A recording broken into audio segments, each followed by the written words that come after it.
Greek-born Magda Giannikou is a multi-instrumentalist, composer, songwriter, educator, and band leader. Her love for music and culture takes her to write songs in multiple languages and to incorporate rhythms and sounds from around the world, from Brazilian bossa nova, Peruvian landau, American jazz, among others. My name is Claudia Morales from the Music Division, and I am thrilled to have Magda next to me, because tonight she's going to do the world premiere of her new work, Seasons.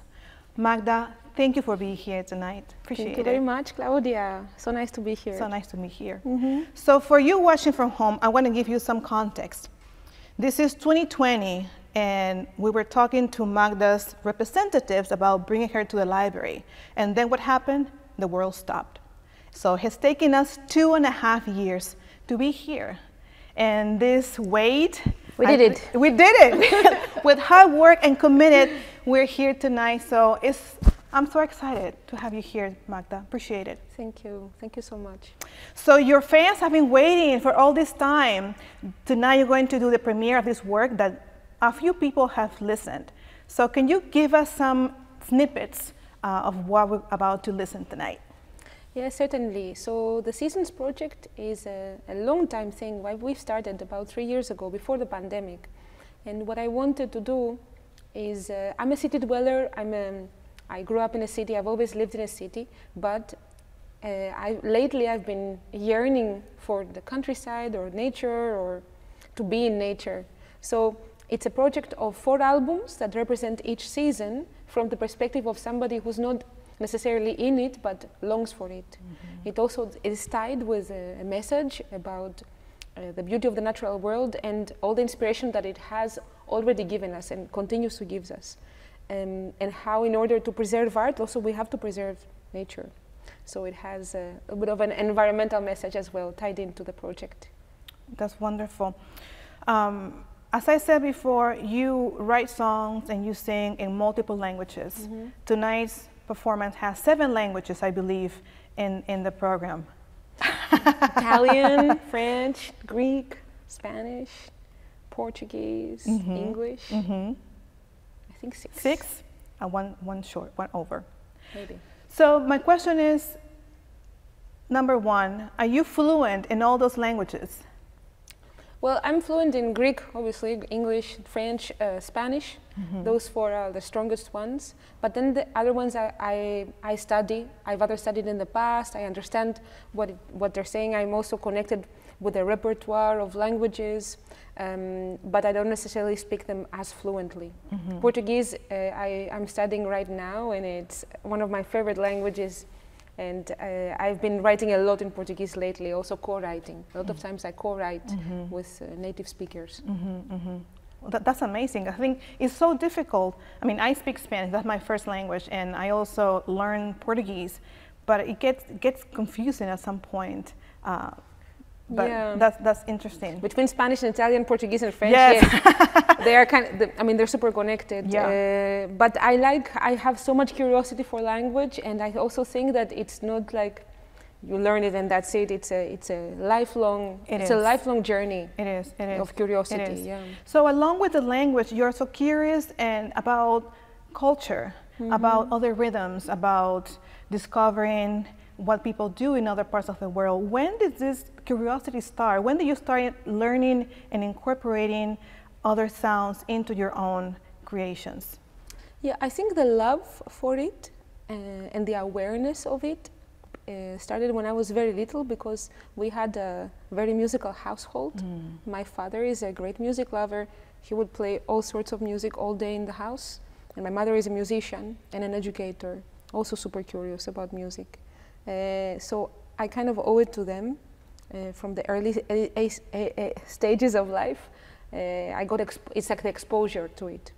But I would say that the next level where I started incorporating that into my music came when I left Greece and I went to Boston to study at Berkeley, where I met all my first bandmates, and then the diversity that the campus had, also the diversity of curriculum, but also the diversity of the student body.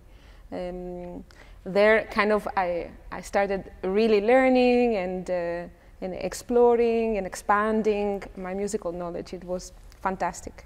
And of course, the curiosity and the exploration continues in the van, when I'm home studying, or when I travel, when I'm writing. It's, again, lifelong. It's a lifelong process. And how do you, if you want to maybe write a song in Portuguese, how is the creative process? You mentioned that you work with a lyricist. Do you work with the same person for all the songs? What is your process? No, usually when I have a song idea, it kind of like, it's more like something that I want to communicate. Still, it has no music in it. It's more like a feeling. Then I start, it's like a Pointillism painting that you cannot see what it is. You see a little bit of the colors. It's like a sensation. And then I try to think, okay, how do I want to express this sensation? Is it in English? Depends. Is it very percussive? If it's percussive, maybe it's going to be in Portuguese. Does it have strong vowels? Is it more folky? Will it come in Greek? So I try to mess around and with different styles and see how to bring it to life. And then I choose my let's say the colleagues of that particular song. Ah, okay. That's so interesting because, as you said, language has its own rhythm, its own energy. So it's interesting that you said that you think about a song and that song has its energy. So you connect that with a language that you feel are equally in the same level of energy. Yeah, because also language has rhythm, and the consonants and the vowels also, they are like instruments. Sometimes I think about a language as an instrument, not only voice, but you have also language. So for example, the k, or the k could be like a rim shot or snare drum, and p and b and all these consonants could be represented as a floor tone. So I think like the sound of a voice as a drum set, and then I orchestrate it. So the choice of words, I mean, the meaning, it has to have the meaning, but also it has the right sound in order to fit in the rhythm grid of the rest of the band. Wow! So it's your creative process is very meticulous.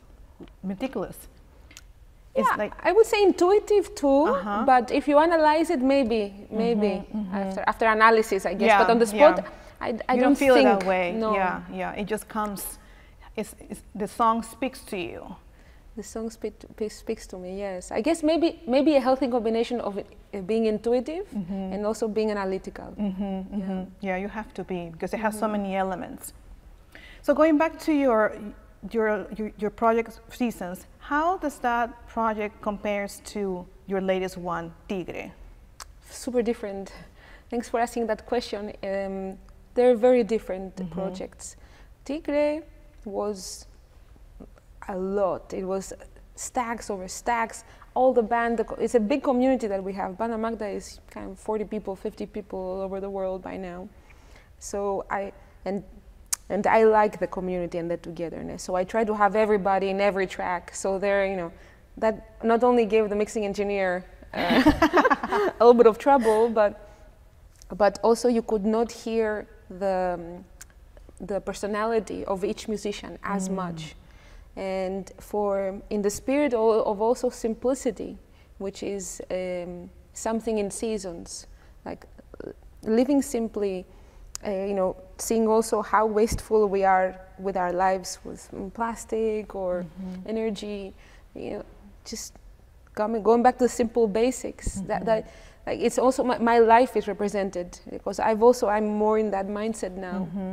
And then less is more, having one instrument and really enjoying it, rather than this kind of like wall of sound. So each album of the 4 albums has a smaller group. And so, for example, we will have the trumpet, Justin Stanton on trumpet and keyboard in the spring album, and then Marcelo Woloski on percussion will be on the summer album, and then their sound is going to be more prominent. And so each album will have its own characteristics. So smaller groups. Yeah. And even though I have not listened to the work yet, I could tell by the graphics. It's so different from Tigre, which is all yellows and bright colors and expression and like right there on your face, comparing to the graphics of Season, which is so much mellow, nature, minimalistic, very, it's open into the outdoors and has a different vibe completely. Yeah, and also less anthropocentric. I don't know if that word exists. I think so. Like the human is not in the center. It's. I think that yes, the Tigre was more about I'm here. You know, I have to be courageous. I have to be bold. I have to.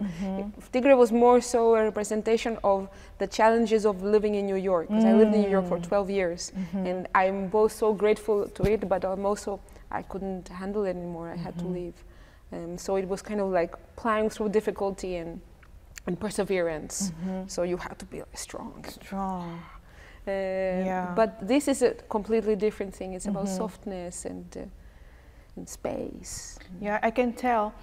And how you mentioned that Seasons started before the pandemic, and then you know what happened. We all know what happened. How did the project change? Did it change at all from your first idea when the world was still going and then we stopped? Did it change in any way or not necessarily? In essence, I don't think so.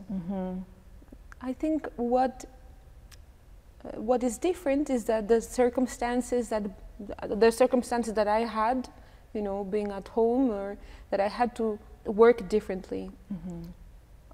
I would say that staying at home for so long also probably helped it to some degree, because you know, I wrote a lot. I was productive. But in essence, I don't think so. I don't think so. The vision is still intact. It's just, you know, through those years, because of X reasons, I met this person and I met that person, and then new members came on, new ideas came on, but they would have come in some other way anyways. In essence, the project and its goal and its essence is intact. You mentioned that Banda Magna is a big community. You have band members in different places in the world. How did that happen? Well, first we started in New York, and it was a diverse group. One was Argentinian, a couple of members from Argentina, Greek members, Japanese members. Those were the countries that were first represented. And then, of course, in New York, people start to get busy, so you know, our bassist couldn't do a gig. And I asked, and usually when one of the members cannot do a show, I ask the band member to give me a recommendation. And then they recommended another band member. And then as people got busy, we started having like 3-4 bassists and 3-4 guitars, some keyboardists, different people in the group. Or we tried new instruments, like playing with, you know, with the steel drum, for example, with Jonathan Scales. We had the show. So every time that, you know, I had to find somebody like a sub, let's say, we had a new member. And it kind of like grew and grew and grew. We also had other cool instruments like the harp with Maeve Gilchrist, or the hammer dulcimer with Max E.T. And then, you know, some of the people also moved. You know, some members moved back in Europe, and then sometimes also we would tour and we would need a musician. We would need to work with a musician from that location. So again, asking the community. I am blessed with a great musical community. So I ask around and people recommend somebody, and then a new bandmate, and the family grows bigger and stronger and lovelier each time. Wow. That's amazing. Yeah. Magda, and what do you want to do with Seasons? So you're just starting. You're about to release it pretty soon. What is next for you? Do you think about in those terms or not yet? I want people to listen, and I hope that they like it and they can connect to it. I hope that the message can be also clear. I hope that maybe if possible, it can make us think twice before, buying something we don't need to, or using a plastic cup that we're going to throw away, or yeah, maybe bring both music and beauty, and also a little bit more awareness about how we can go about our lives every day in a more conscious way about what we do to nature. And that also is, for me too, it's hard, but it's good to make an effort. Yeah, that's a challenge that we all have. Yeah. Right? We have to share and move forward with that. What is next for Magda after this project? For me, after this project, what do you mean? After this show? No, after Seasons. I